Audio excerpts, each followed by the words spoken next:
Biology की आज class start हो रही है और इसमें आपका पहला चैप्टर है मानव रचना एवं कार्य की। तो मानव रचना एवं कार्य की होता क्या है, सबसे पहले यही सवाल होता है कि मानव रचना है क्या, कि शरीर की संरचना का अध्ययन ही मानव रचना कहलाता है। और जैसे कि शरीर के अंगों की स्थिति और बनावट क्या है, ठीक है, और उनकी संख्या का पता लगाना ही क्या होता है कि मानव रचना कहलाता है। मतलब बॉडी के पार्ट्स कहाँ हैं, उनका आकार कैसा है और वो आपस में कैसे जुड़े हैं, इसका अध्ययन ही एनाटॉमी में होता है, ठीक है। और फिर इसके बाद में इसकी चार प्रमुख शाखाएं होती हैं। सबसे पहली शाखा होती है सकल शारीरिकी, जिन्हें हम अपनी नग्न आंखों से देख सकते हैं। हमें किसी भी सूक्ष्मदर्शी या फिर किसी भी यंत्र की आवश्यकता नहीं होती।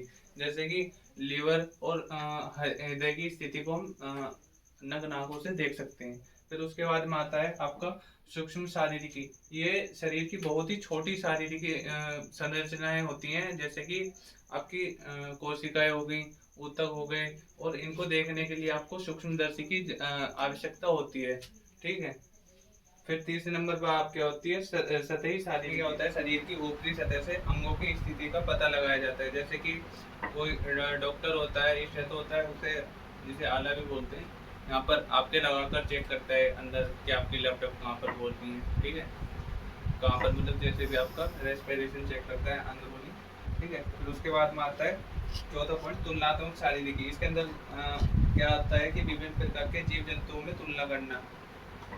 इसमें तुलना करी जाती है, तुलना ऐसी वैसी नहीं, इससे तो सिर्फ संरचना के आधार पर ये तुलना कराई जाती है, ठीक है। संरचना के आधार पर तुलना कराई जाती है। हमारे क्षेत्र की ये क्यों पढ़ाया जाता है इसको, ठीक है। इसमें आपके किन किन चीज़ों का अध्ययन कराया जाता है, वो सभी चीज़ इसके अंतर्गत आती है कि हमारा शरीर एक तो किससे बना है और शरीर के अलग अलग अंग कैसे काम करते हैं, ये चीज़ें इसमें इसके क्षेत्र में आती है।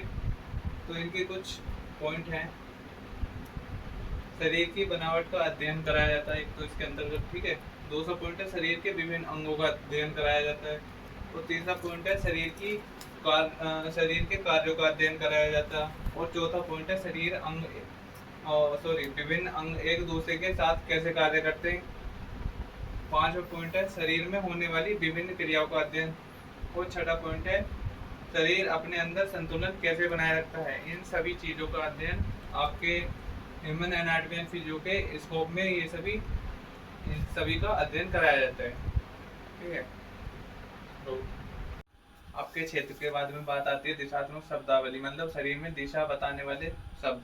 जैसे कि आपका कोई शरीर का अंग है, उसको आप कहाँ पर बताओगे, किस तरीके से बताओगे, उसके लिए कुछ मेडिकल टर्म्स होते हैं कि जैसे कि मेरे सिर है तो आप बताओगे कि छाती के ऊपर की तरफ, ठीक है, उसको क्या बोलते हैं आप, सुपीरियर बोलते हैं। और नीचे की तरफ जैसे कि घुटने से नीचे आपके अंगूठे वगैरह आते हैं, तो उनको पैर के नीचे की तरफ इनको बोलते हैं इन्फीरियर। फिर आगे आती हैं आगे के लिए बोलने के लिए ये, जैसे कि आपकी बैकबोन है, मेरुदंड भी बोलते हैं उसको, आगे की तरफ छाती आती है, उसके लिए आपको एंटीरियर बताना होता है।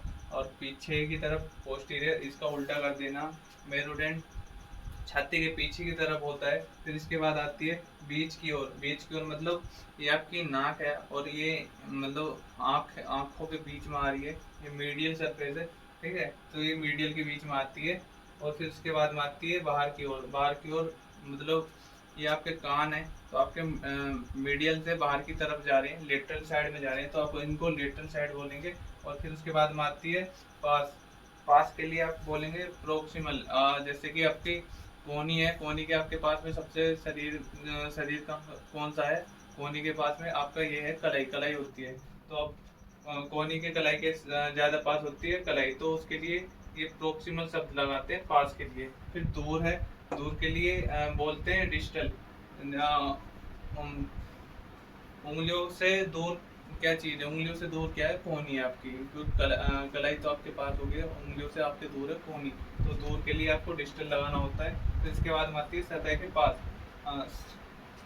जैसे कि त्वचा मांसपेशियों की सतह के पास है, आपकी स्किन है, मांसपेशियों के बिल्कुल ऊपर है, जस्ट ऊपर, तो ये सबसे पास होती है, उसके लिए सुपरफिशियल शब्द का यूज करते हैं। फिर उसके बाद में आता है अंदर। अंदर की तरफ मतलब डीप। मांसपेशी त्वचा के अंदर होती हैं, आपकी मांसपेशियां स्किन के नीचे होती हैं, तो इस चीज के लिए डीप शब्द लगाया जाता है। ठीक है, शारीरिक शब्दावली के बाद चौथा पॉइंट आता है कि शरीर के तल, प्लान्स ऑफ द बॉडी कितने होते हैं। ये मुख्यतः 3 प्रकार के होते हैं। ठीक है, पहला होता है द्विपार्श्वीय तल, सैजिटल प्लान। ये क्या होता है कि आपके शरीर को राइट और लेफ्ट में बांटने के लिए ये काल्पनिक काट लगाई जाती है।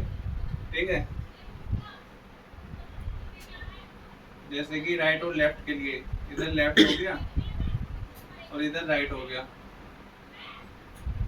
तो इसकी यहाँ पर ऐसे काट लगाई जाती है। ठीक है, ये होती है आपकी द्विपार्श्वीय तल, सैजिटल कार्ड। ठीक है, तो उसके बाद में दूसरी आती है आपकी फ्रंटल या कोरोनल।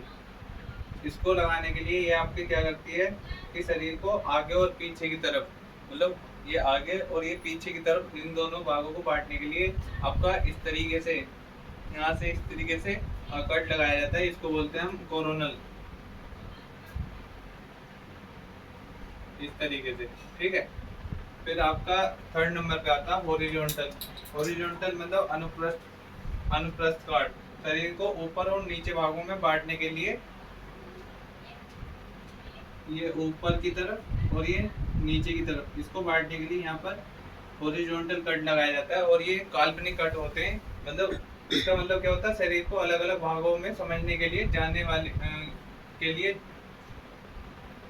जानने के लिए काल्पनिक काट लगाई जाती है। ठीक है, ये आपका चैप्टर यहाँ पर ही कंप्लीट हो चुका है। उम्मीद है आपको ये काफी सरल भाषा में समझ में आया होगा। इसी तरीके से आसान भाषा में आगे के लिए कल को आपको वीडियो मिल जाएगी। धन्यवाद।